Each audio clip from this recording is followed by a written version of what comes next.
My name is Jim Kalbach. I'm the head of customer experience at MURAL, an online digital whiteboard. The author of three books now. Designing web navigation. 2007. That really represents my background as an IA, information architect, UX designer. And then in 2016, mapping experiences, starting to get a little more uh, involved in strategic aspects of design and strategy and innovation. And then on April 7th this year, I just released called Jobs to Be Done, and that's what I wanted to talk about today. So I'll send out some more links for the book and things like that at the end. But let's get into it. I wanted to start with a question on the next slide. It's a real stumper. Whoops, there you go. Why did the chicken cross the road? Anybody know the answer to that?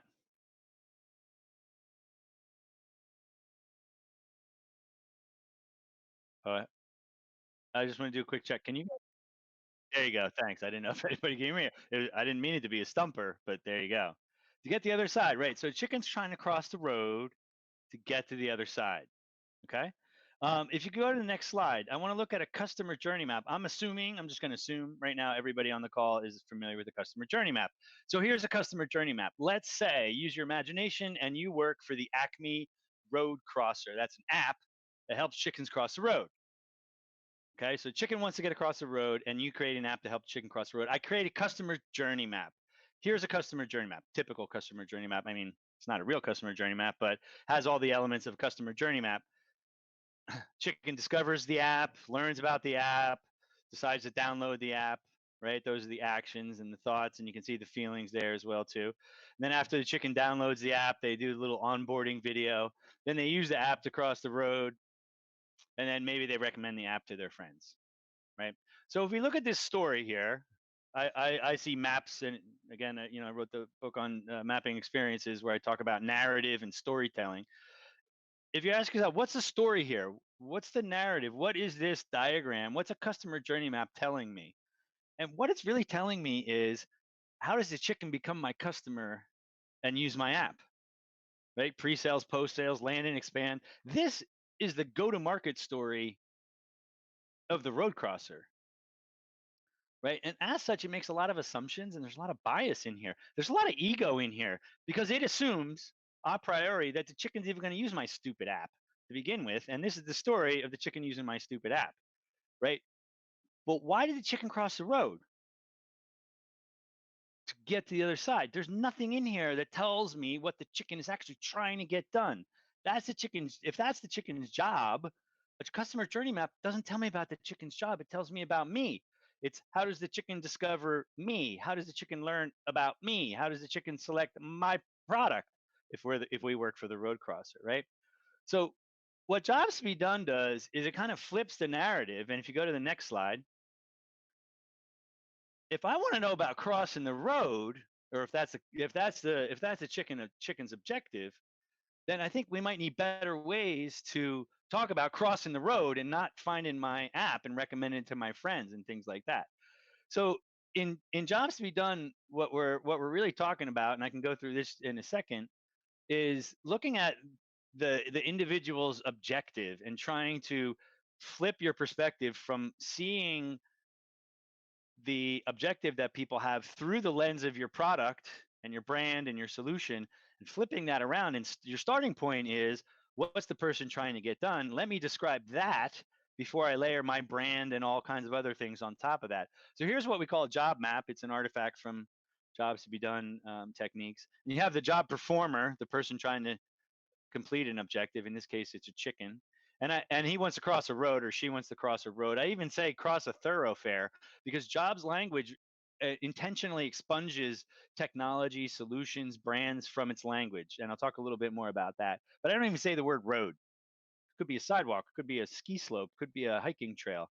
So we want to be as generic and as solution agnostic as we can, and really look at the problem. And then if you look at the flow here, the chicken decides to cross the road. They determine which point to cross, determine when to cross. You assess the traffic. You wait for the absence of traffic.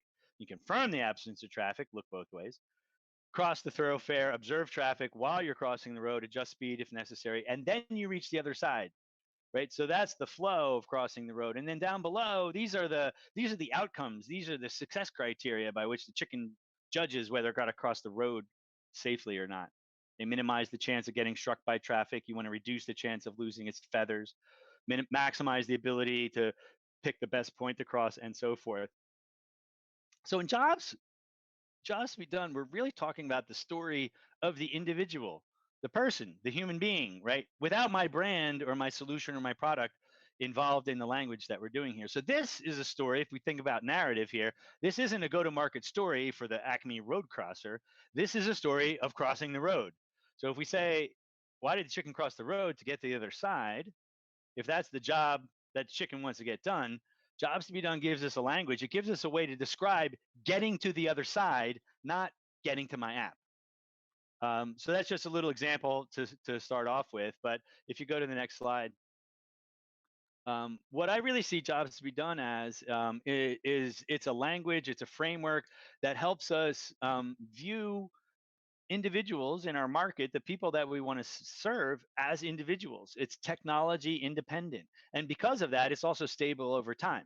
So if we also take a very simple job like listen to music, people have listened to music in different ways. The technology has changed over the years, but the job stays the same, listen to music. And there's probably some core aspects of that job that have more or less stayed the same over time. And that's what really jobs to be done is trying to do to us. It's trying to help us find a perspective that is not clouded by our own brand, our solution, our product, our all the biases that we bring as an organization. I'm assuming a lot of you work for commercial organizations to intentionally remove that from our language, from the equation, so that we can find new opportunities. And that's really what jobs to be done is. It's a way to kind of flip the equation, have what I call an out of body experience, right? And out of body meaning not your brand, not your product or solution, to be able to find new opportunities. It's a 180 view of the world. Instead of looking at the people that you serve down the nose of your own solution and brand, it's saying, hey, what are you trying to get done? Let me understand that first. So I don't want to say that brand and emotions and aspirations and marketing and all the other things that come along with you with your company and solution are unimportant. They are very important. What I'm saying is your starting point should be what's the person trying to get done? In this case, a chicken, or in this case, listen, somebody listening to music. And let's understand that first, and then talk about all the other stuff that is relevant to us.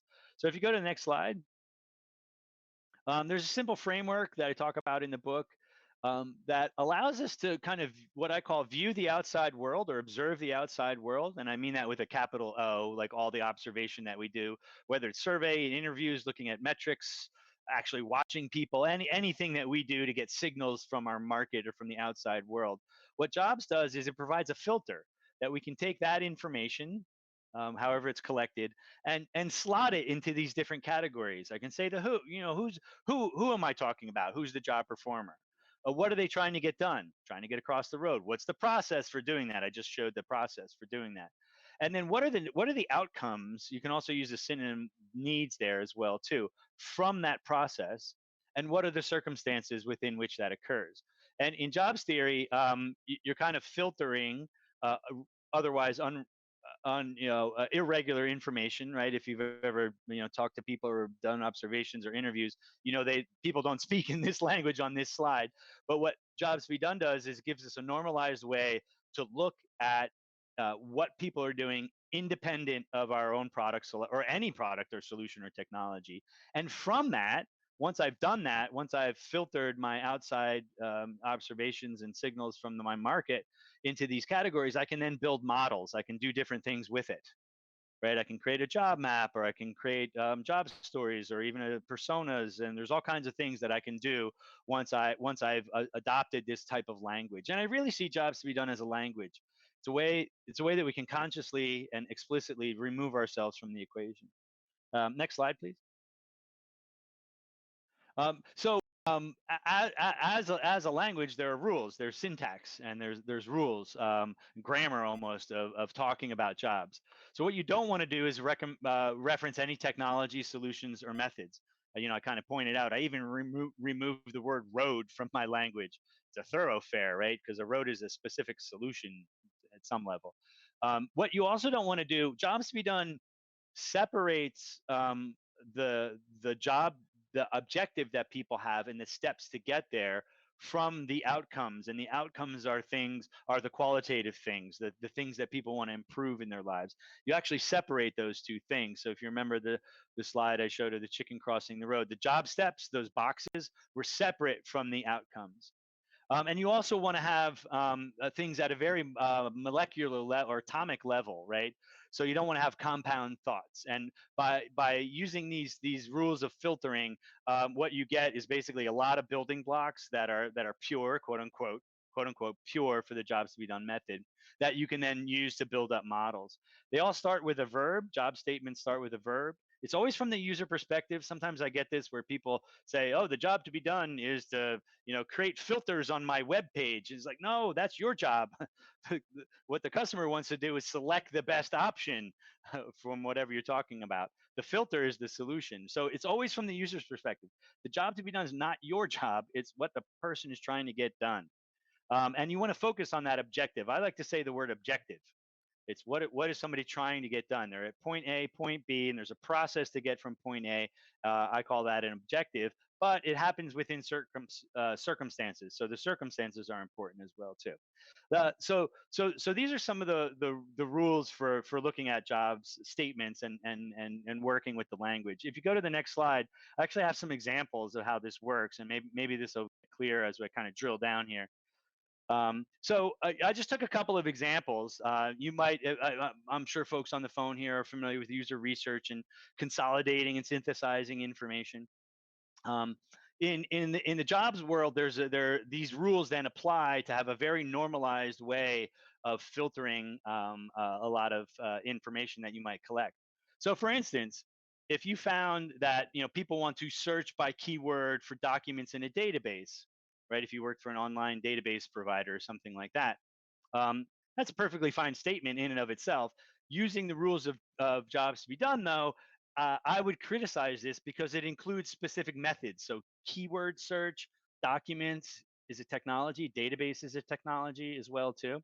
So, if you go to the next slide, the way that the rules of jobs to be done would look at this is to retrieve content online. That's what the individual is trying to do. Search for keyword. Search by keyword for documents in a database. That's a specific solution for retrieving content online, right?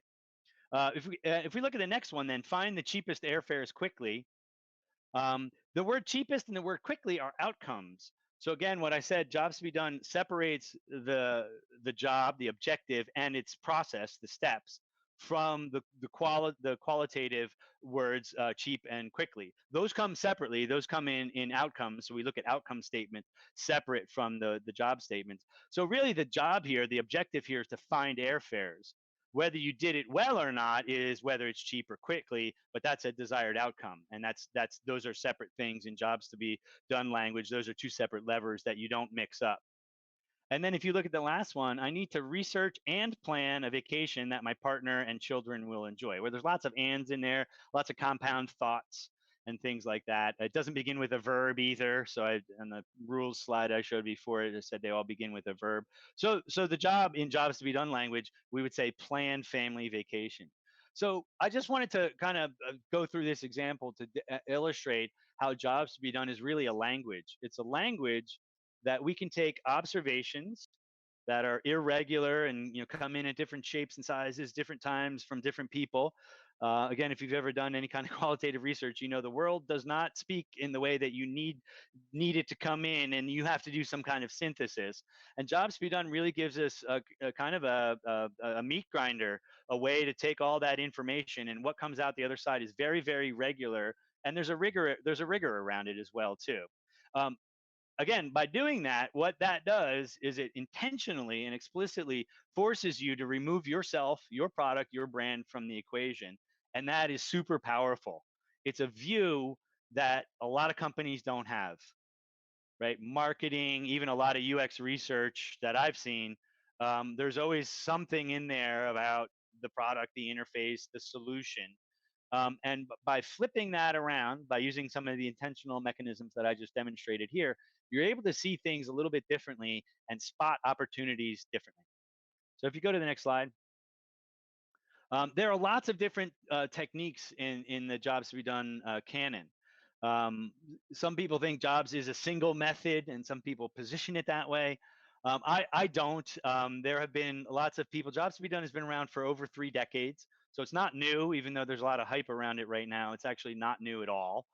And a lot of people have been working with this perspective and have come up with lots of different techniques, lots of different exercises and activities that you can use to kind of gain this perspective and try to find new opportunities. And here are just some of them: jobs interviews, switch interviews, job mapping. I showed the job map of the chicken crossing the road. Even the value proposition canvas, if you've ever looked at that, has kind of a jobs to be done plug in there. Job stories. You can even base your strategy, your corporate strategy, on jobs to be done as well too. So there's lots of different techniques, and that's really what I talk about in the book. So in the Jobs to Be Done playbook, the last book that I just published on April 7th, it's really a collection of all of these techniques. So I don't have a method that I'm talking about in the book. I'm actually pointing to all these other methods that were out there, and with that, I wanted to say that you can apply this perspective, this way of seeing, or the jobs thinking, as I call it sometimes, by just using a little bit. You can use one of these techniques or a combination of these techniques, or do a whole project using string as well too. But it doesn't have to be this big complicated method that you have to drive to be able to get this little perspective that I'm talking about, looking at things from the other side, not through the lens of your own product, brand, or solution. So if you go to the next slide, I just wanted to look at one of these really quickly: job stories. So job stories, Alan Clement talks about these a lot. It was actually first introduced by some of the guys at Intercom, the company Intercom. And what they're saying here is, if you know user stories from agile development, those are very, very, very solution specific, right? It talks about buttons and functionality, and that's great if you're an agile developer and you want to break down your application into small little chunks that you can break up into sprints and then measure burn down rate and that kind of thing. So user stories have their function, but they're very, very solution specific. And what job stories allows us to do is to inject some of that thinking that I was just talking about, no solution, no product, into your product cycles. So you can use a job story to encapsulate an observation or insight that you have that you think is important for your project. And it's broken up into this little Mad Lib type structure that has three parts. What's the situation? And I call them circumstances. I talked about circumstances. What's the motivation? What are people trying to get done? And then what's their expected outcome? That's the need or the outcome that I talked about as well before. So what you can do is use the job story format. Again, just one technique in the jobs canon that you can use to bring jobs thinking into your project. And if you look at the next slide, this is the design team at MURAL. Whoops. Oh, was that the next slide? I hope it wasn't. Can you go up? Oh no, missing the slide. Sorry about that. Can you go past that last slide there? Sorry. No. I deleted the slide. I had an example of how the design down, it's not there. So I'm so sorry. I'll try to flash that up if I can. But basically, what you do is after you do interviews or some kind of observation of what are people trying to get done, you can encapsulate your insights. So if you've ever done kind of qualitative research, right, you might come back to the sticky note wall, or mural if you work for mural like me, and put all your sticky notes up, and then you start clustering them, and you find little insights. What you can do is use the jobs format, the job story format, I should say, to kind of encapsulate that in a unit that you can then bring into your design conversations. So if you're redesigning the admin dashboard for your application, you would say, what are the 6 or 10 job stories that are relevant here? And what you can do is put those up at the top of your sprint, or the top of your flow chart, or the top of your design mockups. And you can have that there as a starting point into brainstorming and design work, or as actually also as a measure of success as well too. Does the application complete these jobs for the customer? And that's a way of kind of bringing that outside world through the lens of jobs to be done, format it in a job story, and you can bring it into your design sprint, and you have these little portable nuggets of insight that you can then bring into your design sprint. And what that allows you to do is, again, see things from a different light. It brings a different perspective. It doesn't exclude other perspectives. You still need to do usability testing. Your branding guys are still going to, want to get on it.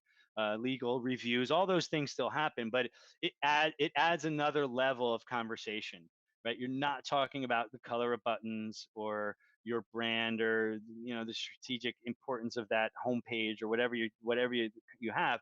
You're talking about, does this thing actually help the person get done what they're trying to get done? And again, if you think about the first example that I talked about, the chicken crossing the road, we're really, really, really good about talking about our own application and how much the chickens are going to love our application. They're just going to love this application, right? But what Jobs does, it lets you stop and think, is, does this actually help chickens cross the road? Are we getting the job done for the customer, right? So that's just a little bit of an introduction into jobs to be done, jobs thinking. I think I'm right at time, a little bit over time. So sorry about that. I can talk all night about this. So I'm happy to take some questions if that's okay. So, how does some of the work you have been doing relate to others like Alan Clement and Bob Moesta? Does your philosophy side more with them or with Tony Ulvik? Yeah, it's a good question. So there are a couple different schools of thought around jobs to be done, and I've been following that very, very closely. It's kind of died down a little bit. I tend to take a little bit more of a neutral perspective, um, and have embraced different approaches to jobs to be done, and interpreting jobs to be done through specific methods and exercises.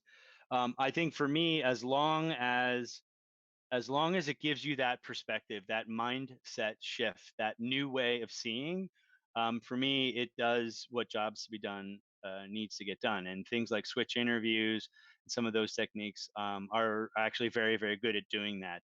My first influence, and one of the main influences that you'll see throughout the book, is from Tony Ulwick of Stratogen and his ODI practice, so outcome driven innovation, which is a very, very rigorous and very, very difficult method to recreate if you want to do it from beginning to end. There are parts of it, like a job map, that I think you can just pull out and just do a job map. You don't have to do all of his stuff. You can just do that job map.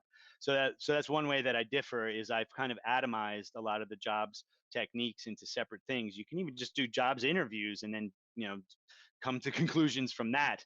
ODI, Ulwick's method, is very, very difficult to replicate. I've tried it several times from beginning to end, and I've never quite gotten the right results because the rigor in order to do that is very daunting.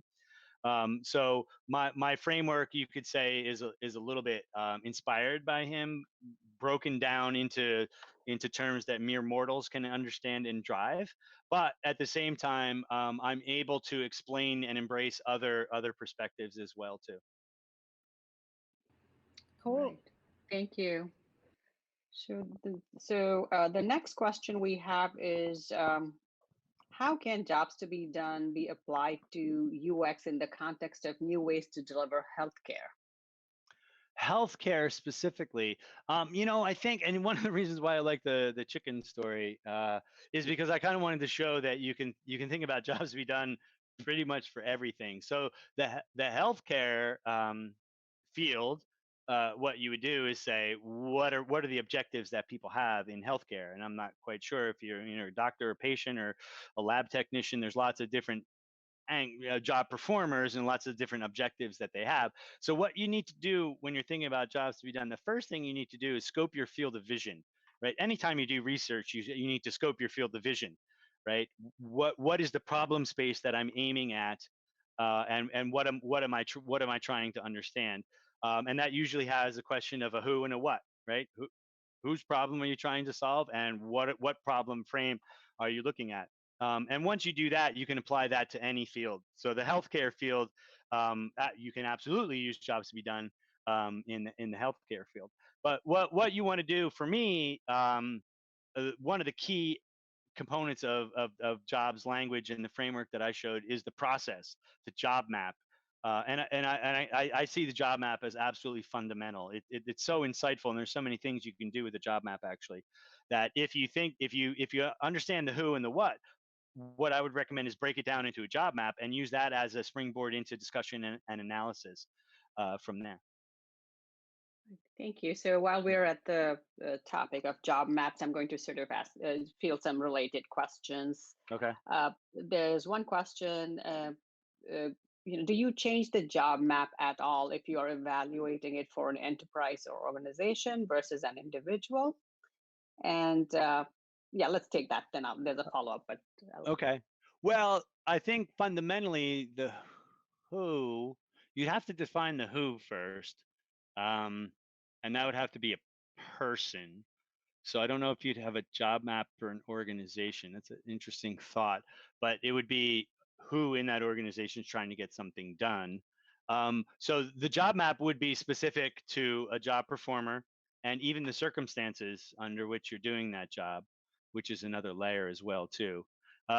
So if the job map itself shouldn't change based on how you define the job map, if that makes sense. So once you define the job map, it's valid for that within that definition of your field of vision. If you wanted to then look at another job or another view of that, then that would be another job map. would it be possible for you to give a specific example, Jim? Sort of frame this in the context of an example. That answer, basically, the job map is always going to be specific to an individual, but the job performer or type of an individual, right?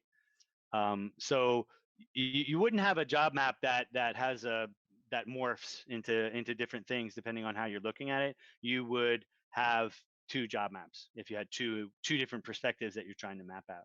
Yeah, that's a double base over here. Somebody asked if that's a double base. Yes. And I'm going to say cheers if everybody's drinking. Prost.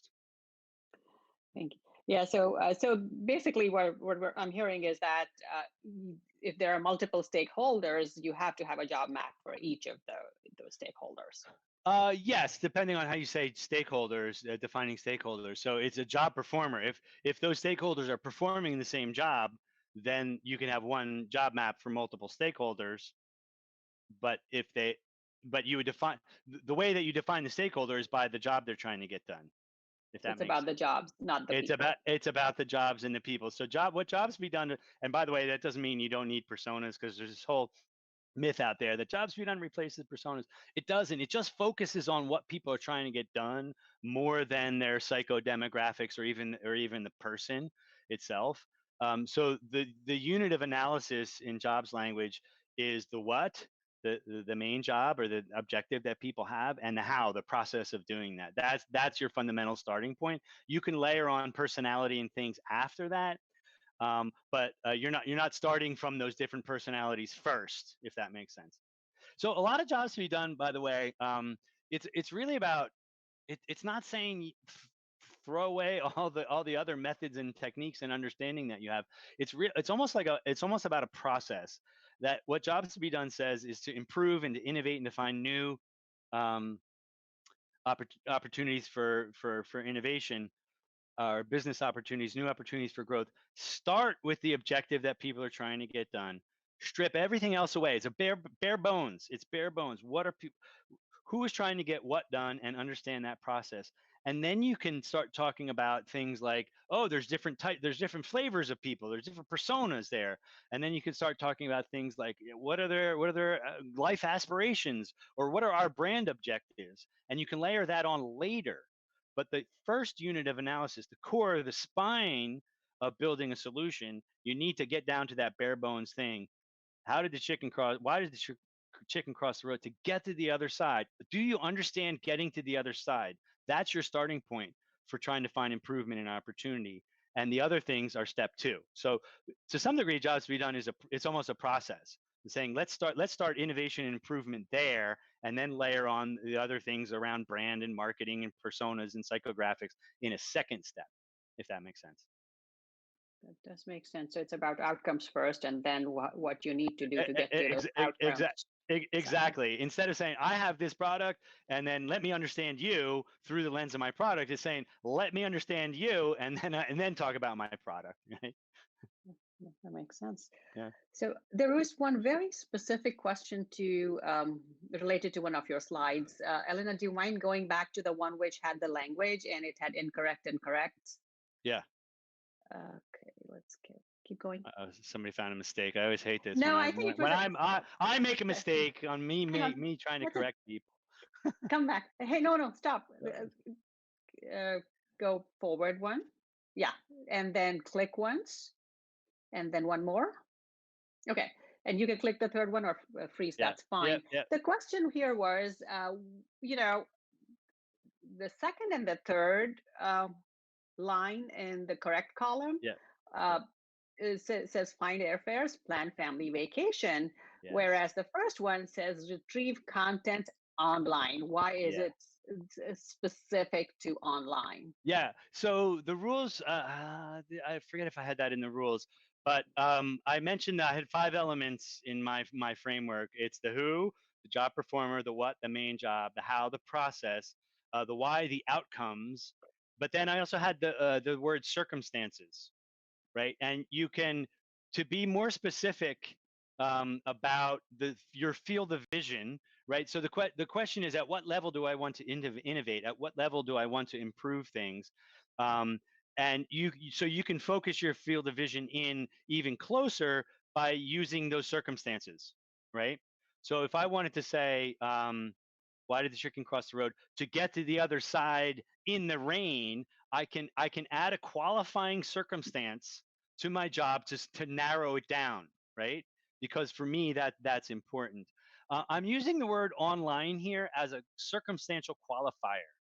Now you might argue with me that that's a technology. I'm saying that it's not. It's an environment. It's a setting that because if I just said retrieve content, could be in a library, it could be on my shelf here in my home office. But retrieve content online is narrowing my field of vision intentionally to say that's my problem space. So it's a for me, I see that as a circumstantial qualifier, not a technology. Right. Thank you. Yeah. So the next question is, do you believe there is still a need for a customer journey map, or is the job Yes. map supposed No, to no, replace? you need a customer journey map. You need a customer. It's a totally valid view, right? It's totally egotistical. Let's be honest with ourselves.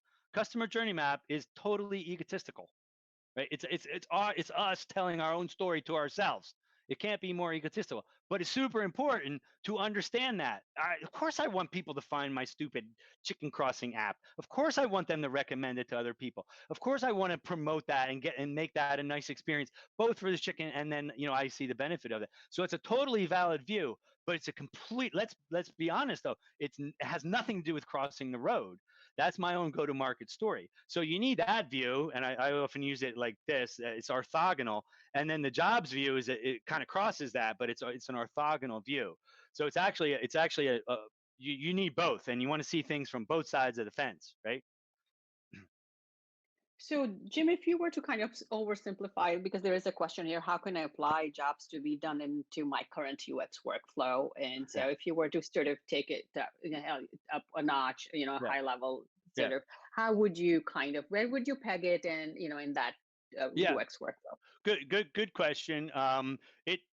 Jobs techniques and jobs thinking tends to be more impactful early on and upfront. If you're in usability testing and delivery modes, you're probably not going to get the benefit of jobs thinking because you've already kind of gone down you've already made all the decisions that are going to be made. And I think what the impact of jobs to be done is about having a new perspective at a point where you can actually do something with that perspective, which is often, wait, maybe those requirements or that direction, we need to rethink that, or there's other information that helps me do that. So it tends to be more strategic, more upfront types of things. And then, the trick is how do you capture that insight? How do you encapsulate that insight and bring it back into not only your project, but your team as well too? And that's precisely the reason I picked up on the job story format. For me, job maps and job stories are kind of two things that you can do like right away. Create a job map of the thing that you're about to build, and then encapsulate the specific kind of requirements that you found that people have in job stories, because job stories are really portable, quote unquote portable, because it's this little self-contained unit that has everything you need in it. It has all the context in it, and you can take that and put that, you can collect a bunch of them. And share them with people. They're very accessible as well too. But again, that tends to be more in the conception phases of project work. So a somewhat sort of related follow-up question, because you brought up job stories, is what's the difference between user story, and there's two parts to this. Yeah. What's the difference between user stories and jobs to be done, and what's the difference between user goals and jobs to be done? Okay. So user stories is it's a technique within the jobs to be done field or framework, if you want to call it that. So that's just a specific way to operationalize jobs thinking. A job story is a specific exercise, and I have the way that I set up the book is I talk 2 to 4 pages approximately for each one of the methods or techniques, I should say. I talk about what it is, when you use it, where to learn more about it, and job stories. That's one activity that you can do. It's a fairly self-contained activity. You don't have to have a lot of method around it. It's something that you can kind of do in and of itself, or you can combine it with other techniques. But you can kind of do it in and of yourself. So job stories is one technique within jobs to be done framework, and it's very different than user stories. User stories often have nothing to do with the users. As an admin, I want to log into my applications. Like, well, that's functional. It's a functional description of software. It's not about what people are trying to do in the world, right? Oh, but by the way, I've never found that job stories replace user stories. You still absolutely need user stories, because a developer wants to know that. As a user, when I click the button, the form is submitted. You got to tell a developer that. I think a job story is often too abstract. So the way that I use job stories, or seen it used, is kind of moving from problem space research. Okay, now we understand what we're going to build. Now let's start building it. And it's often a tipping point or a hinge between those two worlds. And it's a way to bring that outside world and carry it through your project. And I've seen it used at the top of requirement sessions or design sessions, that you anchor the job stories there. What comes out the other side are user stories, agile user stories. And I forgot the second part of the question. So I do have a follow-up question for this. So if you were to use your chicken crossing the road example, Yes. what would a job story look like? What would a job story look like? So the first part of it is the situation, which is the circumstance, and it's based on real world observations. So you might say, when I'm trying to cross the road with my chicks and it's foggy out, I need to be able to pick the shortest point at which to to cross, so that um, I can minimize the chance of getting struck by traffic. So the first part describes some circumstances that would be real because you observe that. The second part would describe what the chicken's trying to do. The third part would describe the desired outcome. Thank you. That Yeah. helps. And then So the once you second, have that, so now once I have that, oh, by the way, that the one that I just said actually has a little bit of empathy built right in there, right? It's like, oh, the chicken's crossing with its chicks and it's foggy out. So you can empathize with that. And if you have that little self-contained unit and you start bringing that into design sessions, and then I don't know about you guys, but sometimes you get in design sessions and you're like solving your own problem for yourself, and then you have that there to remind yourself, oh yeah, that's right, the chickens and the fog. Crap, did we actually do that? So it becomes success criteria for you as well too. And it's right there. It's a little self-contained, empathetic focus on the objective that the chicken's trying to do, and it's right next to what you're trying to do, and you can't get away from it because it's all right there. that makes sense. So thank you. The Yeah. next question was the second part to that question was, what's the difference between user goals and jobs, to be done? User goals. Yeah. I mean, it depends. I've seen user goals and goal directed design and contextual design and other types of task analysis and things like this that talk about goals. They tend to mix in technology a lot. So Ultimate, it depends on how you define user goals. Um, if you're defining user goals as the things that people are trying to get done in their lives independent of technology, then it's the same thing. But the word user right there for me is a giveaway. If you're talking about user goals, you're talking about somebody's using your application or your product. So you're automatically talking about your product, right? Logging into a system is a user goal, right? Nobody wants to log into your system. That's what you make them do. The job to be done is access my data or access my content, right? The login is the method, the means. So jobs to be done doesn't look at the means, it looks at the outcome, right? And logging in is not an outcome, that's the means. The outcome is accessing my data, right? So user goal would be the user goal wants to log in or authenticate, authenticate, right? That's a user goal. That's not a job to be done. That's what you're making people do. That's not what they want to do. They want to access their content. So jobs to be done flips that around. All right. Yeah. Thank you. Okay, the next.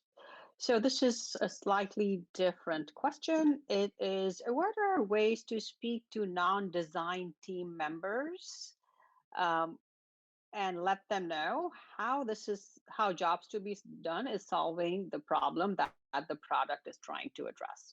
That's a great question because it's one of the things that attracted me to jobs to be done. It's not a design method. It did not come from the design field. It comes from the business field. Clayton Christensen, people like Tony Ulwick, Bob Mesta. We heard some of those names before. Other folks who are in the field are not designers. It's not a design method. It's a way for businesses to see their markets, people, individuals acting in the world independent of their own brand or product, so that you can find business opportunities, whether it's product design or marketing or customer success or sales. So jobs to be done has this universality that I find very, very, very appealing. I know there's folks in the field, in the UX field, that say, jobs to be done is just another design method hack. It's what was Jared Spool's gimmick. Jared Spool has this article about jobs to be Yes. done being a UX gimmick. It's like, no, it's not a UX gimmick. It's not a UX anything. It's a business method that UX designers that it overlaps. Oh, by the way, it overlaps a lot with our thinking, right? So if you're like, hey, yeah, user objectives, yeah, I do that already. Then good, you're already one step ahead. But the thing that I like about jobs to be done is that it actually gives you a way to talk to other people without having have them come into your world, into the design world, because it's not a design technique. They don't have to read a 700-page book on design to understand user goals or objectives that people are trying to do. Jobs to be done comes from the business field. And I've been finding, I mean, I'm talking to people in marketing, customer success, customer support, salespeople, all of them want to know about jobs to be done.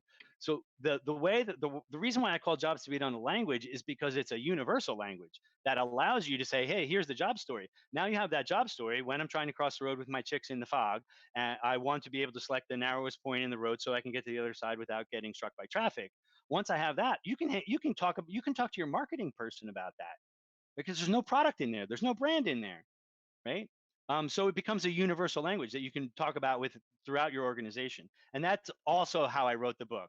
I talk a lot about that in the book as a way for you to have conversations, not just with your product team, but with marketing and all kinds of other teams as well, too, that it becomes this catalyst for conversations. So would it be fair to say it's a business-centric way to talk about your customer and their outcomes? Hashtag human-centered business. I like that. Okay. Yeah, I've been doing it. If you do it, you'll see some of my posts. Hashtag human-centered business. Yes, I think it is because you talk about human-centered design, but it's like what's one more than human-centered design? Human-centered business. That's true. That's a good one. So Yeah. everyone, hashtag human-centered business. Hashtag human-centered business. Yeah. All right. Okay. So the next question is, what are some watchouts or common mistakes when applying this framework and how to avoid them? Yeah. I think a common mistake. One is trying to the ocean, um, trying to do some big method, a holistic method. And again, that's, I wrote this as plays. It's like, let's start small. Let's just understand this new way of thinking and the new rules and the language that I showed. Let's just understand job stories and come to grips with that as well too. So kind of start small. Don't try to boil the ocean. And also don't try to boil the ocean trying to introduce it into your team as well too. Find an existing project that's already kind of in motion where it kind of fits in, and introduce it. Little by little. Find a stakeholder or colleague who's interested in it, and start bringing it in little by little. That kind of thing. I think the other thing is that I see all the time, and I was really harping on removing yourself from the equation and no technology, no technology, no technology. I give a lot of workshops on jobs to be done, and I'll say that 18,000 times: no technology, no solutions. And then I give an exercise. Let's create a job map, right? So I'm in a workshop. You're in a little breakout group, and you're creating a job map, and then people start putting solutions and technology in there. And it's a really you got, even as human-centered people, I'm going to call you guys human-centered people here. It's hard to not do that. So the other thing is, be as pure and rigorous as you can to the rules and to the method. Right. So one follow-up question is, do you have any sort of rule of thumb or heuristic in terms of how to determine the right elevation? So you're not Yeah. boiling the ocean, but you're not Right. going, Yeah. so you're not achieving the local maxima, if you Yeah. will. Yeah, no, it's a great question. It's something I struggled about for a very long time when I started getting into jobs to be done in general. Was level of altitude, level of granularity. What's your viewpoint, right? And what I found is you can actually apply jobs thinking at many different levels, and I talk about four in the book. There's kind of a big job and a little job in the middle. And then below that, I talk about a micro job, which is almost resembles a task, like logging in, for instance. That's a great example of a micro job, right? I talked about the user goal is to log in or authenticate into the system. The micro job is access my content, right? But that might be part of a smaller job, which might be something like retrieve content online. I had that. Oh, there it is on the slide right there. But that might be part of a big job, and the big job might be um, complete a scientific research project. I'm just kind of making that up right now. And then above that is what I call an aspiration. And some of the schools of thought of jobs to be done actually work at that higher aspirational level, right? So I'm just to take my own scenario here to conclusion. If you had a scientific researcher, that's the job performer, right? You can go from small all the way down to access my content, research as the small job, complete a scientific research project is the big job. What's the aspiration there? And it might be something like uh, further my status as a scientist, right? Or I don't know, something around peer reviewing and completing groundbreaking research or something like that. Something very qualitative and aspirational, right? And you could say at some level, well, that's a job as well too. The problem is if you get too small or too high, then I feel like you're either on the small end, you're either constraining yourself too much a priori from the beginning, right? So you're innovating in this little area that's, access my content. How much can you innovate accessing your content? Probably not that much, but maybe.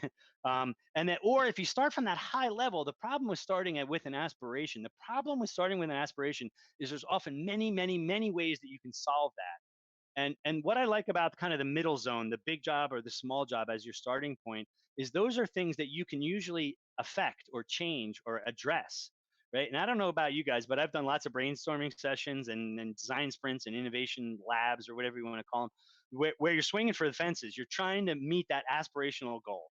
You come in and you say, how can we help scientists um, uh, advance their career with groundbreaking research, right? And there's lots of ways to do that, actually.